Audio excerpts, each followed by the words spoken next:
Hello mga mi, magandang araw sa inyong lahat. So, samahan niyo ko at bibigyan ko kayo ng update doon sa itinanim naming kamoting kahoy.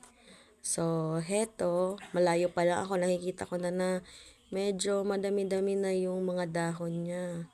Thanks God kasi marami yung nabuhay sa tanim namin. So, ayan, siguro mga 1 or 2 weeks pa, pwede na yan pag mapagkunan ng talbos para iulam. So, medyo madami-dami nga yung tinanim ni Mr. dito.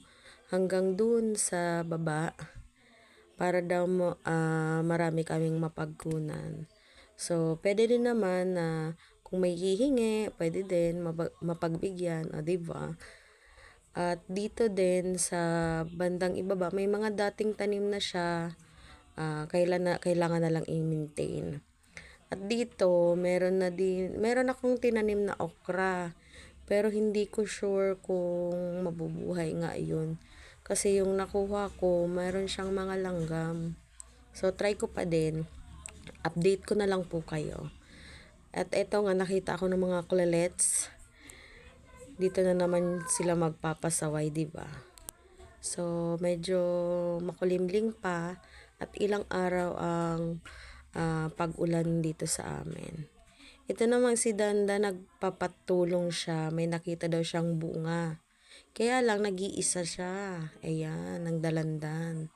Sabi niya, tulungan ko daw. Ito, kinuha ko. Sabi naman niya, paghati-hatian na lang nga daw nila yon. Ang bait niya, diba? At dito naman mga may update ko kayo. May tinanim kasi si Mr. dito, ang puno ng nyog. Mga 5 ata yun. So, ayan. Hintayin natin mamunga.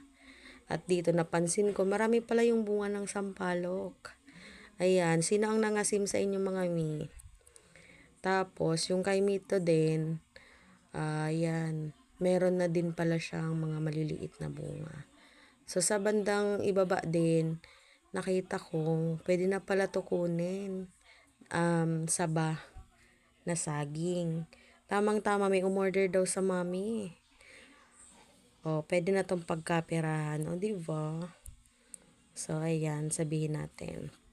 At nakita ko yung mga bata, pinaghati-hatian nga din nila yung dalanda na nakuha nila.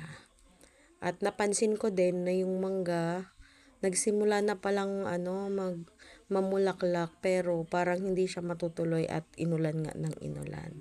So, yun lang for today. Salamat sa inyo. Next time ulit. Bye!